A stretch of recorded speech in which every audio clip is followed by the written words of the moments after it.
You've been lied to about avoidance. People call them distant, cold, hard to love, too independent, emotionally unavailable. But here's the truth no one is willing to say out loud: avoidants don't run from love. They run from shallow, surface-level connections that demand performance instead of presence. They don't fear intimacy. They fear being trapped in relationships where they're misunderstood, micromanaged, or emotionally starved. And if you think low maintenance impresses them, you've missed the entire game. Because the avoidant isn't looking for a spectator. They're looking for someone who sees beneath the armor, someone with emotional gravity, someone who brings substance, not noise. They don't want you to need nothing. They want you to need something real. They don't want a calm, empty connection. They crave depth, understanding, and trust without the chains of control. And if you want to reach them, you better understand one thing: they don't open doors for people who knock gently. They open for people who prove they won't destroy what's inside. Some of the most misunderstood humans on earth are avoidants. They grew up learning that vulnerability is dangerous, that closeness comes with a cost, and that the safest person in the room is themselves. But underneath the independence lives a deep hunger for connection, real connection, not the kind wrapped in expectations, criticism, or neediness masked as love. They've been told to just communicate more, be softer, or stop being difficult. What they really needed was someone who could meet them where they are and go deep enough to matter. Let's get real: low maintenance doesn't excite them. It bores them. They don't want someone who pretends to never need reassurance. They want someone emotionally intelligent enough to handle truth without panic, someone who asks real questions, someone who can sit in silence and still feel connected, someone who challenges without chasing, someone who respects their autonomy but doesn't abandon emotional intimacy. If you think being easy to handle is the same as being worth loving, you will never understand why avoidants keep their hearts buried. They don't want a partner who disappears to avoid conflict. They want someone brave enough to stand in tension without creating drama. They don't want you to stay quiet to seem unproblematic. They want you to speak with intention, not insecurity. They'll walk away from shallow comfort, but they'll fight for authentic belonging. Depth isn't about intensity. It's about resonance. It's about knowing how to connect without suffocating, how to give without keeping score, how to see past defenses and speak to the soul, not the symptoms. Avoidants seek that. They long for it, even when they pretend not to. And if they don't find it, they'll choose solitude over forced connection every single time. Because quiet does not mean empty. Distance does not mean disinterest. Avoidance does not mean apathy. It is protection. And protection doesn't lower for convenience. It lowers for truth. If you're tired of misreading avoidance or losing them without understanding why, pay attention. This isn't about fixing anyone. It's about understanding the psychology of depth, the kind that pulls avoidance in instead of pushing them away.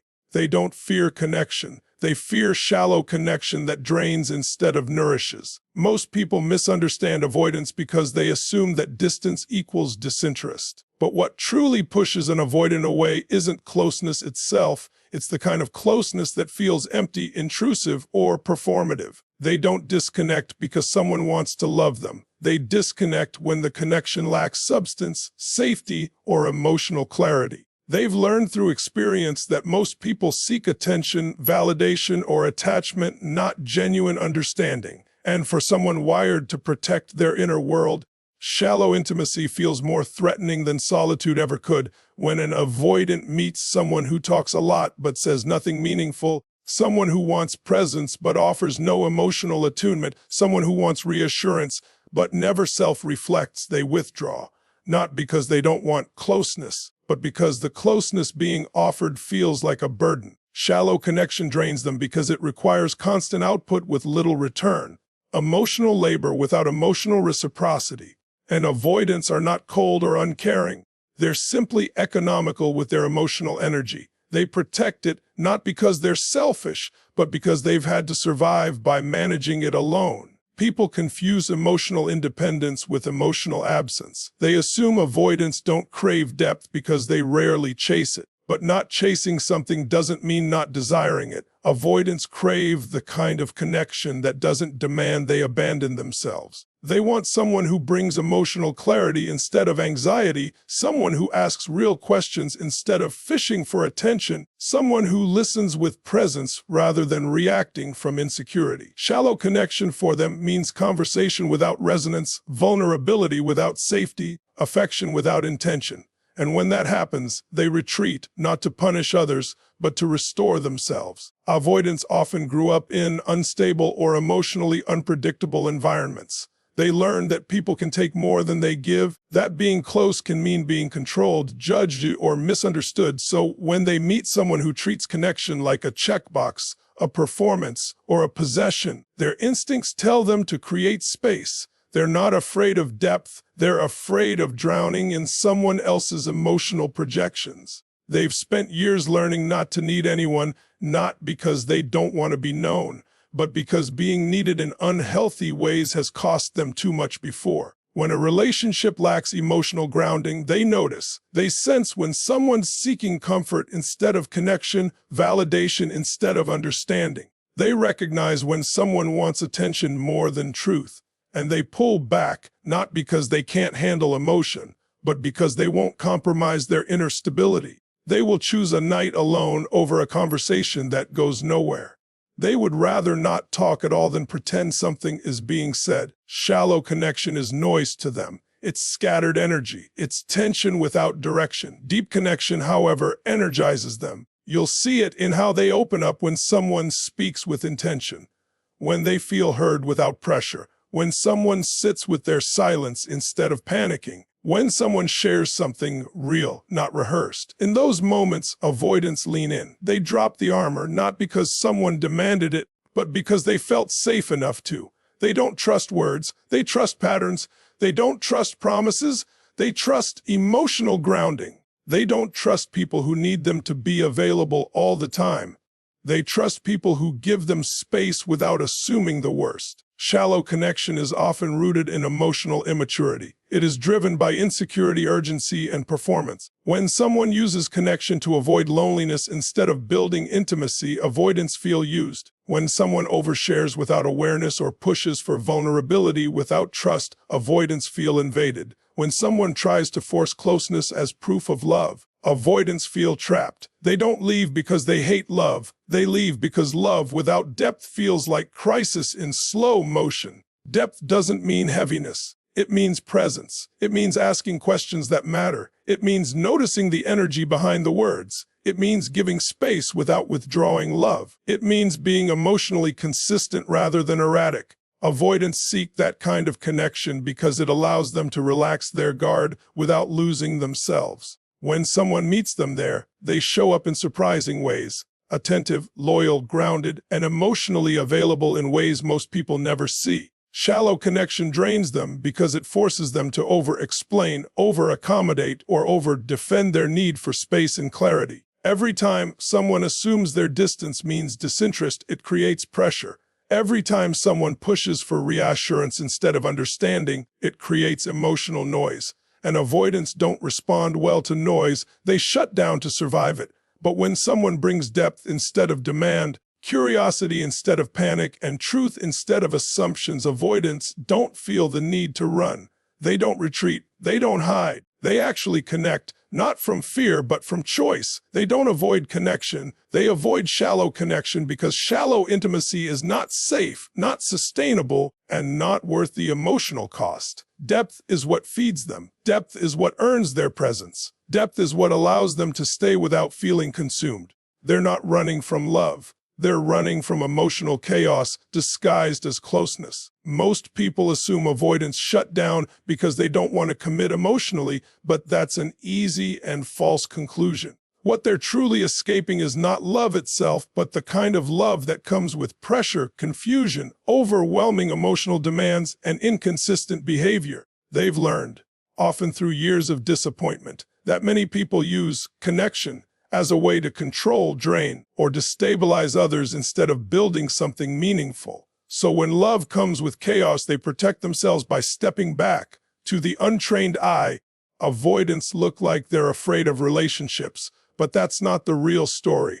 They don't fear real love. They fear the emotional storms that come disguised as love: hyperreactivity, manipulation, guilt tripping, silent treatment, unpredictable moods, or drama that demands constant attention. They fear being dragged into emotional quicksand where the other person expects them to fix, regulate, or constantly reassure them just to keep the peace. They learn somewhere along the way that love can turn into obligation without warning, and that closeness without stability becomes a trap. An avoidance nervous system is wired for self-preservation because their early experiences may have taught them that emotional closeness can be messy, overwhelming, or punishing. So the moment they sense chaos, whether it's subtle or explosive, they distance themselves to regain equilibrium. They don't see retreat as abandonment, they see it as survival. They're not shutting out another person, they're shutting out the confusion and volatility that person brings with them. People often confuse emotional availability with emotional intensity. Just because someone expresses emotions loudly or frequently doesn't mean they're creating true intimacy. Emotional chaos is not connection, it's noise.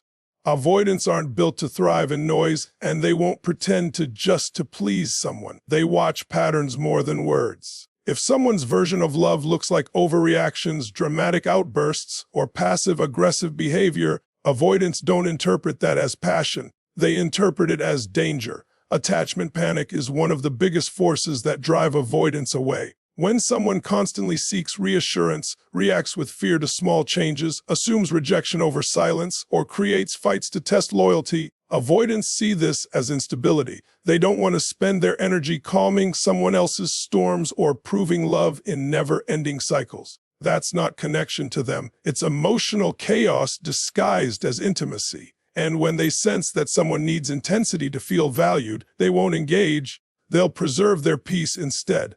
Avoidants don't lack empathy. They lack tolerance for emotional imbalance. They don't want to be therapists, caretakers, or targets of projection. They want emotional accountability where both people manage their own triggers instead of constantly spilling them onto each other. And when love is used as a tool to demand attention or punish distance, they don't feel loved, they feel hunted. They pull away not because they dislike closeness, but because the version of closeness being offered feels destabilizing. They're not wired to see conflict as connection, and they won't indulge emotional games to prove loyalty. If someone lashes out, withdraws affection as punishment, or escalates minor issues, avoidance will quietly detach instead of engaging. They won't meet chaos with chaos. They'll meet it with silence and space. But here's what most people never notice. When they meet someone whose emotions are grounded rather than explosive, someone who can articulate instead of attack, someone who responds rather than reacts, avoidants don't withdraw. They stay present. They start to relax. They open up slowly, not because they're being forced to, but because they no longer feel the need to defend themselves. Emotional chaos often comes from insecurity, unhealed wounds, or learned attachment behaviors. Many people unintentionally overwhelm avoidance with their own emotional urgency. They demand closeness on their terms, not realizing they're triggering the avoidant's deepest fear: losing themselves. When someone makes every mood, disagreement, or silence a crisis, avoidants don't push back externally, they retreat internally. They don't want to constantly decode the other person's emotions, wonder what hidden message is behind a tone, or navigate unpredictable reactions. They don't thrive in tension. They don't feel validated by conflict. They feel safest when emotional expression is honest but measured, when sensitivity doesn't become volatility, and when being loved doesn't mean being cornered. Avoidants don't hate love, they hate chaos. When love is stable, intentional, calm, and respectful, they don't resist it, they engage with it. When trust is built slowly and securely, they relax. When communication is direct but not demanding, they respond. When someone expresses emotion without projecting pain onto them, they feel safe enough to reciprocate. What repels them isn't connection. It's the emotional turbulence that others bring into relationships without awareness. They will walk away from people who weaponize their feelings, create conflict to feel connected, or demand closeness without building safety. But they will choose, stay with, and invest deeply in someone who brings peace instead of pressure, clarity instead of threat, and mutual respect instead of emotional chaos. They're not running from love. They're running from the kind of emotional environments that pretend to be love while draining the soul. They crave partners who respect their autonomy while offering emotional depth. Most people believe avoidants don't want partnership, but that's not true. They just won't accept a version of partnership that requires them to sacrifice their inner freedom. Their autonomy is not a rejection of love. It's a boundary formed from experience. They've learned that many relationships turn into cages, where affection becomes control, closeness becomes obligation, and connection becomes surveillance. They want to be chosen, not cornered. They want to be understood, not handled. And they want intimacy that enhances their sense of self, not erodes it. When someone enters a relationship with an avoidant and tries to mold them, track them, fix them,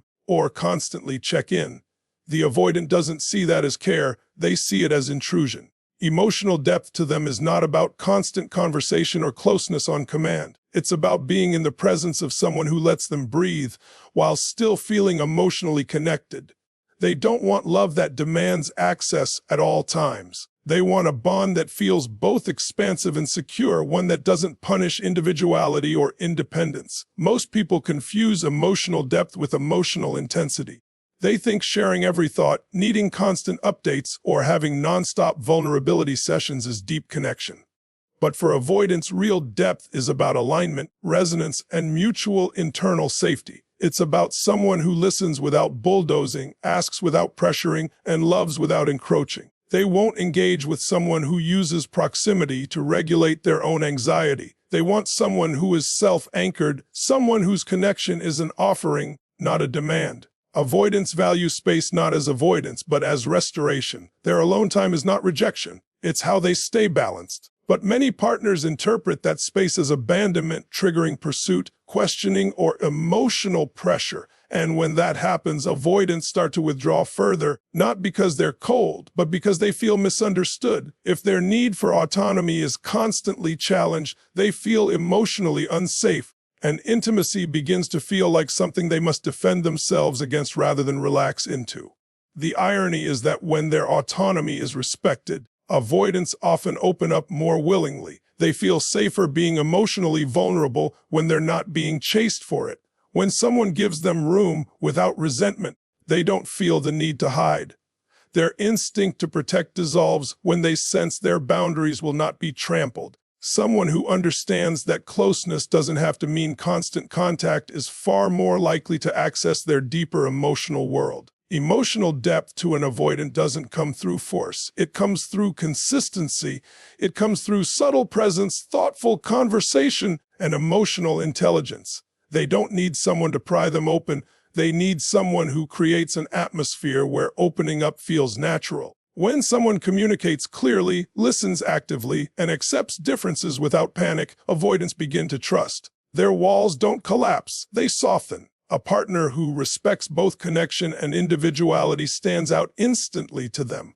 They notice when someone doesn't take their need for space personally. They feel drawn to someone who can sit in silence without feeling threatened. They respect someone who has their own life, their own passions, their own internal grounding. Clinginess repels them not because they're heartless, but because it signals instability and potential emotional invasion.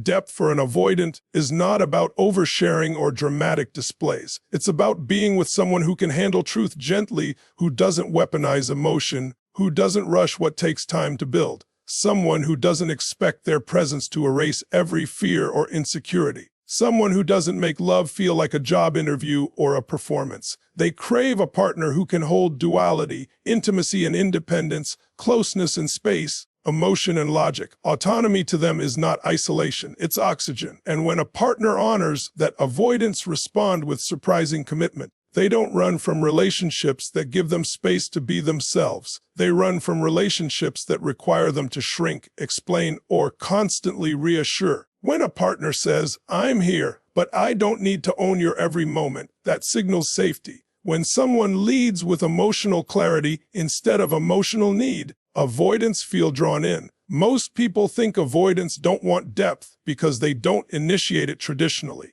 but they crave it more than most. They're just selective. They don't open up to people who make intimacy feel like pressure. They don't invest in people who confuse attachment with possession. They don't stay with people who equate love with access. But when someone shows depth without control, compassion without codependency, strength without dominance, and affection without expectation, the avoidant doesn't retreat. They lean in and stay. They need safety built through consistency, not demands or emotional shortcuts. Avoidants don't respond to pressure, timelines, or intensity disguised as urgency. They don't soften because someone insists they should. They don't open up because someone wants them to. They don't attach because someone gets impatient. For them, emotional trust isn't built with declarations or demands. It's built with time, congruence, and behavior that aligns with words. They watch patterns more than promises. They don't care what someone says they'll do. They pay attention to what they consistently follow through on. They don't believe safety is created by speed. They believe it's earned through steadiness. Avoidants have been disappointed enough times to understand that people can act loving while being unstable, speak about loyalty while being inconsistent, offer vulnerability while lacking accountability.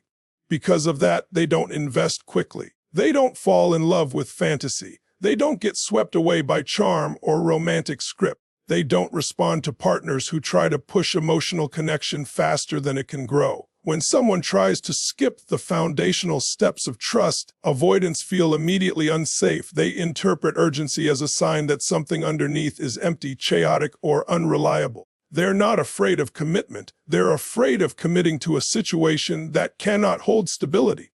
When someone's actions and energy change based on their mood, insecurity, or expectations, avoidants quietly pull back. They don't confront it, they recalibrate. If someone says they're okay with space but later punishes it, avoidants see that as emotional dishonesty. If someone claims maturity but reacts defensively to feedback, avoidants interpret that as volatility.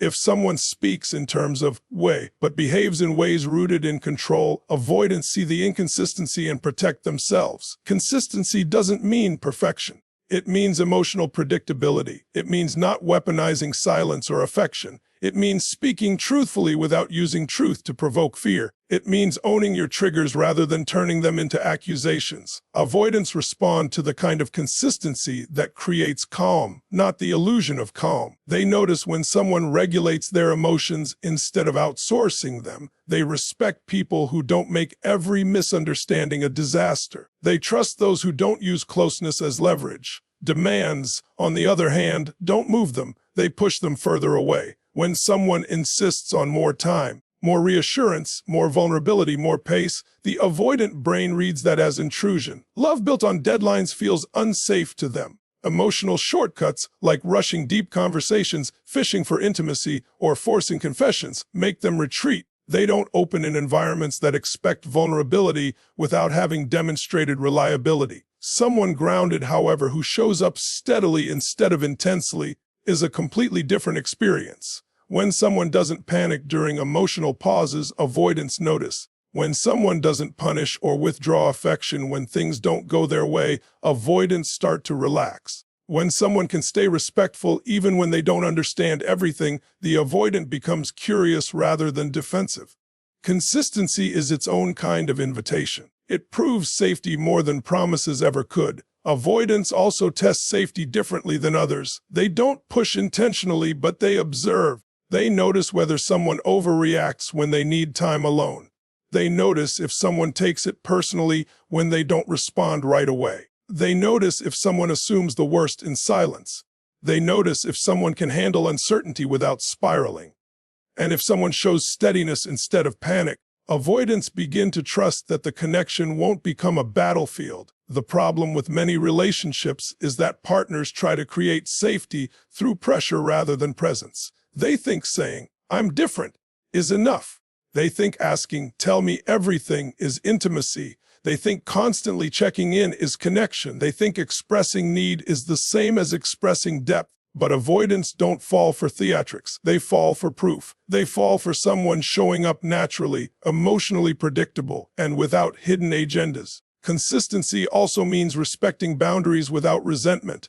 When an avoidant says they need time and the other person respects it without passive, aggressive reaction, That's an act of safety. When an avoidant shares something personal and it isn't used later as a weapon, safety grows. When someone listens without interrupting, responds rather than reacts, and doesn't turn every issue into a power struggle, safety strengthens. And when safety strengthens, avoidants offer more love than anyone expects. They don't want shortcuts to closeness because shortcuts skip the structure that sustains connection. They don't want forced talks, they want organic honesty. They don't want dramatic check-ins, they want emotional steadiness. They don't want declarations of loyalty, they want demonstrated trust. Consistency tells them someone won't turn into a threat when emotions rise. It tells them someone won't collapse when space is needed. It tells them someone is capable of loving without controlling. Real safety for an avoidant is emotional alignment over time. It's not big gestures or intense beginnings. It's the quiet loyalty of someone who doesn't make everything about themselves. It's the long-term behavior of someone who gives space without disappearing, speaks truthfully without attacking, and respects emotional pacing without demanding faster results. The more consistent someone is, the more the avoidant unarms. And once they believe safety is real, they don't just connect, they commit in ways deeper than most people ever experience. They respond to self-aware communication, not silence or over-explanation. Most people approach avoidance with either pressure or withdrawal, two extremes that shut them down faster than anything else. When someone goes silent to punish them or gain attention, avoidants don't chase, they detach. And when someone over-explains their feelings in long emotional monologues, avoidants don't feel closer. They feel overwhelmed and responsible for regulating emotions that aren't theirs. What actually reaches them is clear, grounded, self-aware communication, words that are intentional, honest, and emotionally regulated. Avoidants don't dislike communication. They dislike emotional clutter disguised as communication. They don't shut down because someone expresses their needs. They shut down when those needs come tangled in blame, assumption, or urgency. When someone spirals out loud or speaks from fear instead of clarity, they don't know how to respond without getting consumed. So they back off, not because they don't care, but because they protect their internal stability above all else. Self-aware communication means saying what you feel without making the other person responsible for fixing it. It means expressing needs without accusation or panic. It means using emotional ownership. I feel instead of you make me feel. Avoidants listen differently to someone who communicates calmly and directly. They're more open to connection when they're not being cornered into emotionally reacting. They don't interpret self-awareness as neediness. They interpret it as safety. Over-explaining, on the other hand, causes them to retreat. When someone writes paragraph after paragraph trying to convince the avoidant to feel differently, think differently, or respond immediately, it doesn't land as care. It lands as pressure. Avoidants don't respond well to emotional flooding. They're not built to process long monologues of unfiltered emotion, especially when the energy behind those words is anxious or demanding. They need communication that is grounded, focused, and allows space for their own processing speed. Silence, especially when used manipulatively, is equally damaging. When someone pulls away to test how much the avoidant cares, avoidants do not interpret that as a cry for help. They interpret it as emotional immaturity. They don't chase to soothe someone's insecurity. They assume the person needs space and they honor it, sometimes permanently. Avoidants respect directness over guessing games. They don't fear conversations, they fear chaos disguised as conversation. Self-aware communication is not about being emotionless, it's about being emotionally responsible. Avoidants respond when someone speaks from reflection rather than reaction. If someone says, "I felt hurt when this happened, and I want to understand how we can communicate better," the avoidant hears openness rather than threat.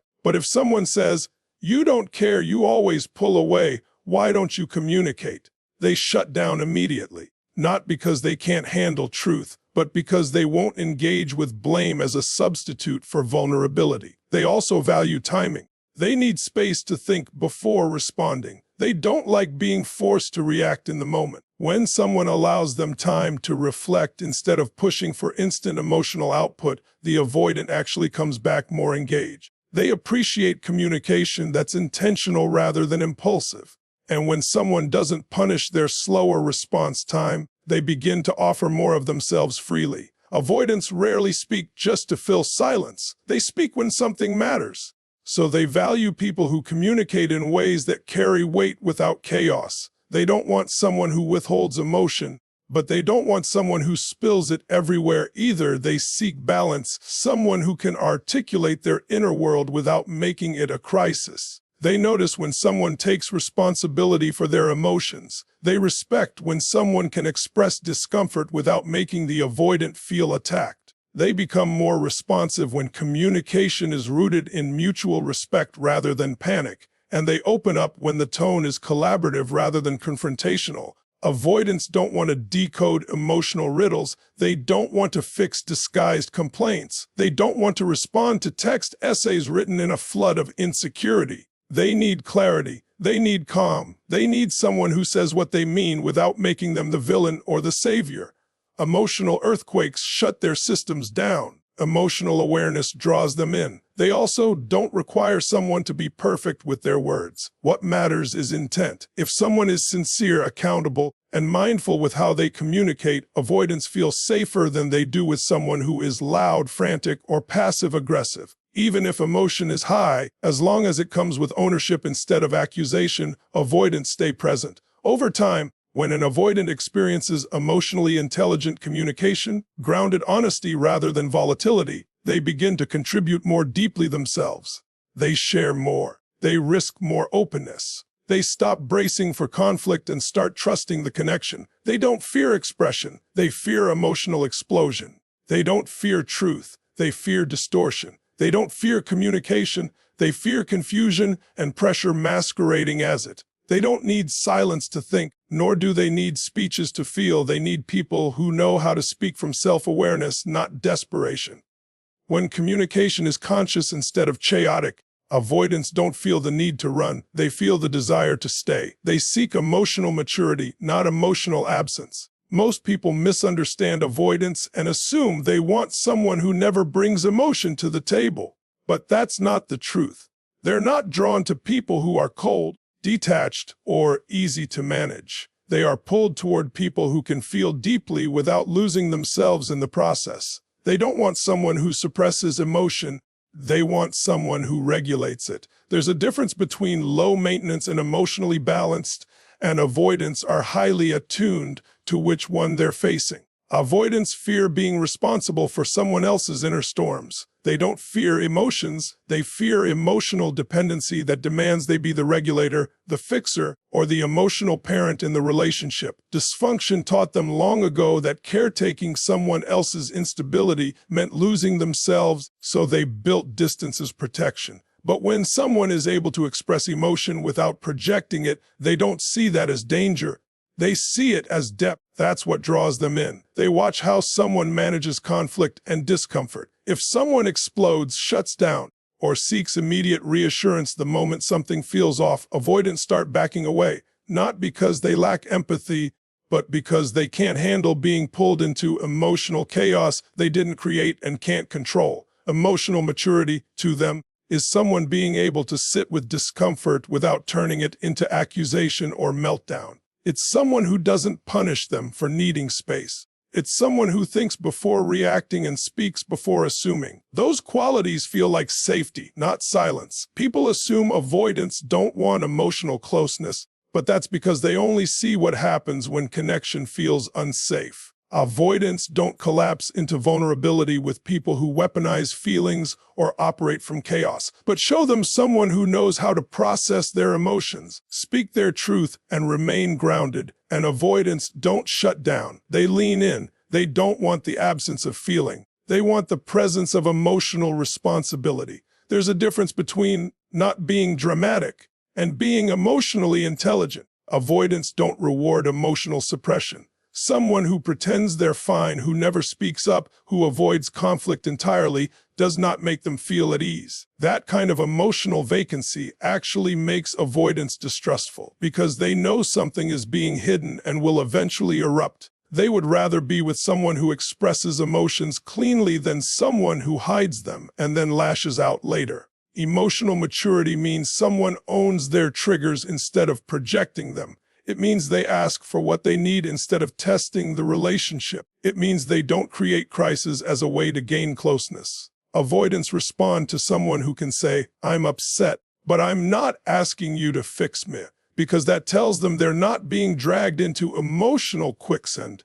It tells them this person can hold themselves. Most avoidants grew up with some form of emotional pressure, whether it was a parent who depended on them for comfort, a partner who needed constant reassurance, or a home where feelings led to conflict instead of connection. Their nervous system learned that love meant responsibility, so they equated emotional closeness with losing autonomy. When they meet someone who carries their own emotional weight, who doesn't assign blame for their internal states, they realize closeness doesn't have to cost them their peace. They don't fall for performative strength. Acting unbothered, pretending not to care, or dismissing emotional needs doesn't impress them. It signals avoidance of a different kind. They're not drawn to emotional numbness. They're drawn to people who can feel and still stay composed. Someone who cries without collapsing, who speaks up without attacking, who admits fear without making it someone else's problem. That person feels like a different world to an avoidant, not a threat, but a partner. They notice self-accountability. If someone makes a mistake and owns it without shame dumping or defensiveness, avoidants feel a level of ease that silence or suppression can't provide. They don't need perfection. They need responsibility. They don't need emotional emptiness. They need emotional clarity. They're not afraid of connection. They're afraid of drowning in someone else's instability. The irony is that the right kind of emotional maturity creates safety for avoidants to finally show their own depth. They feel safer being vulnerable with someone who isn't going to crumble when emotions arise. They share more with someone who doesn't panic when tension hits. They express more when they don't fear being pulled into emotional labor they didn't sign up for. The calmer and more conscious the emotional energy, the more avoidants open up. People think avoidants don't need reassurance, but the truth is they crave relational stability.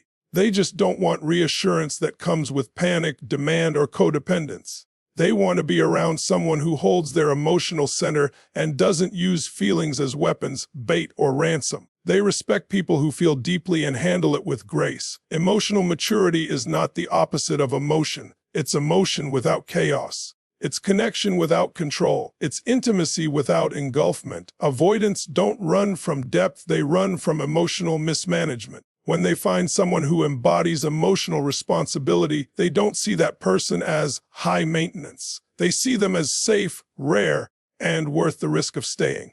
When avoidants finally choose someone, it's not because that person made things easy.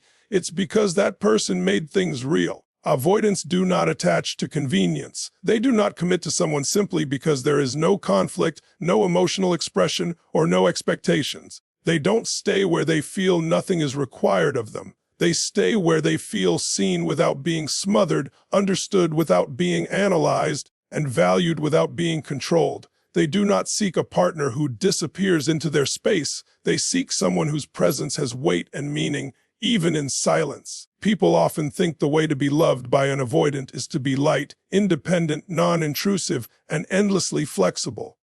But that formula doesn't create true connection. It just creates distance disguised as peace. Avoidants don't respect people who make themselves optional.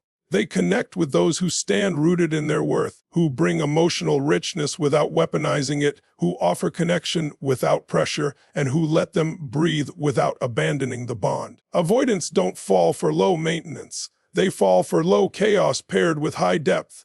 They may avoid intensity that comes with volatility, but they crave intensity that comes with truth. They want someone who feels like a world, not a void. Someone who doesn't force their way in, but whose energy is strong enough to be felt even when they're not speaking. Someone who knows how to articulate love without turning it into demand, need without turning it into urgency, disappointment without turning it into rejection.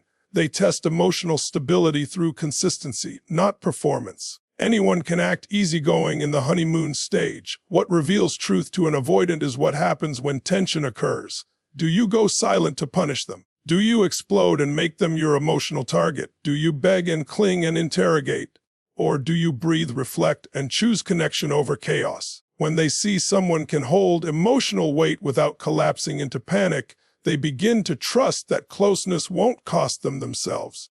Avoidants carry unspoken fears: fear of being trapped, fear of failing someone emotionally, fear of not being enough, fear of being engulfed, fear of losing their sense of self in another person's expectations. They are not running from love, they're running from the version of love that consumes rather than coexists. When someone shows them that emotional connection can leave freedom intact, their walls stop being walls. They become doors. They don't need someone who never needs them. They need someone who doesn't need them to be their emotional savior. There's a difference. They enjoy being valued, but not being needed in a way that makes them responsible for someone's wholeness. They want to support without being the sole support. They want to give comfort without being the only source of it. They want to share love, not manage emotional survival. What draws them in is presence that is strong but not suffocating. Someone who can sit with their silence without assuming rejection. Someone who can speak their truth without turning conflict into catastrophe. Someone who respects space without interpreting it as disinterest. Someone who stays when things get real instead of running the moment. The avoidant needs time. Depth to an avoidant is not poetry. It's emotional safety, self-ownership, and quiet intensity. Avoidants don't chase the loudest energy. They notice the calm ones who carry their emotions with mastery. They don't bond with the person who vanishes at the first sign of struggle or clings when insecurity arises. They connect with the one who remains steady, present but not invasive, emotionally open but not chaotic, self-aware but not detached. They want to feel that someone can join them without consuming them. They want to experience connection in a way that doesn't leave them with the burden of managing someone else's emotional reactions. If someone can enter their world gently and stay there without demanding immediate transformation, avoidants start letting them deeper. Not all at once, but in meaningful increments, quiet disclosures, unexpected softness, rare vulnerability. People mistake avoidance for disinterest, but the truth is that avoidants don't waste emotional energy where they don't see depth. They're not pulled to flimsy connection. They don't open up to someone who only operates at surface level or to someone who thinks pretending not to care will make them feel safe. They respect people who have done their inner work, who bring honesty instead of panic, and who choose understanding over assumption. Avoidants don't settle where they feel unseen. They don't bond through convenience or constant distance. They need someone who can withstand intimacy without overreaching. Someone whose emotional presence doesn't feel like a demand, but an invitation. Someone who meets them where they are, but has the strength to hold their own line. When they finally choose to love, it's deliberate and deep. They won't choose someone who disappears to prove a point, who resorts to drama for reassurance, or who mistakes self-abandonment for loyalty. They choose the one who brings emotional depth with self-control, connection with patience, clarity with compassion. They choose the one they don't have to hide from, the one who doesn't assign them the role of fixer or ghost. It's never about low maintenance. It's about high emotional integrity. They don't avoid love, they avoid chaos masquerading as love. What keeps them is not someone who needs nothing, but someone who needs with grace, speaks with intention, and feels without losing themselves. Depth is not loud, but it is undeniable, and that is what makes an avoidant stay. For too long, avoidants have been mislabeled as emotionally distant, uninterested, or incapable of connection, but the truth beneath that surface is far more profound. Avoidants do not withdraw because they lack depth. They withdraw because they've never found a space where their depth is safe to exist. Their silence has always been mistaken for apathy, when in reality it has been self-preservation from emotional environments where their boundaries were ignored, their inner world misunderstood, and their autonomy compromised. When you understand that their distance is not rejection but protection, everything begins to look different. They are not attracted to people who make no demands. They are drawn to people who honor their own emotional world without turning it into pressure. What repels them is not love, but emotional chaos masquerading as love. They've seen what it looks like when relationships become arenas of panic, blame, and urgency, and they've chosen not to bleed in that space again. But when they meet someone who carries their emotions with responsibility, who can express without exploding, and who can connect without clinging. The avoidant nervous system softens instead of shuts down. It is not the absence of expectations they crave, it is the presence of emotional integrity. Depth is their native language, and they speak it in silence, in presence, and in the way they observe before they trust. They don't respond to noise or theatrics. They respond to self-awareness, calm truth, and authenticity without pretense. They don't chase those who make things easy. They connect with those who make things real. The avoidant heart isn't cold. It is simply guarded until it feels safe enough to reveal its warmth. And when it does, it doesn't love halfway. It loves with intensity, loyalty, and longevity. The world often confuses emotional regulation with avoidance, when in fact, many avoidants aren't avoiding emotion. They're avoiding being emotionally drowned. They aren't running from intimacy. They're running from emotional instability. They don't need someone who tiptoes around feelings. They need someone who can hold feelings without turning them into crisis. When you are grounded in your own emotions, you become someone an avoidant does not have to defend themselves from. That is where connection begins, not in convincing, not in chasing, but in quiet emotional clarity. And this is the core revelation. Avoidants don't choose low maintenance. They choose depth without destruction. They choose connection that is spacious, not suffocating. They choose people who let them breathe without vanishing and feel without collapsing. They seek partners who do not require rescuing, decoding, or managing. They are not afraid of love. They are afraid of losing themselves in the wrong version of it. When love begins to feel like expansion instead of threat, they don't retreat, they rise. Thank you for showing up, for listening, reflecting, and being willing to see avoidant attachment with new eyes and a deeper heart. Whether you see yourself in these words or love someone who lives this experience, your willingness to understand is the first step toward healing connection instead of repeating disconnection. Your time, your presence, and your openness to growth matter more than you realize. If this message resonated with you, stay with this journey. There is more power, more clarity, and more transformation ahead. Every time you learn, you break another layer of misunderstanding and create space for honesty, depth, and connection that lasts. I appreciate you being here. Until next time, take care of your peace, honor your emotions, and never be afraid to choose depth over performance. Thank you, and goodbye for now.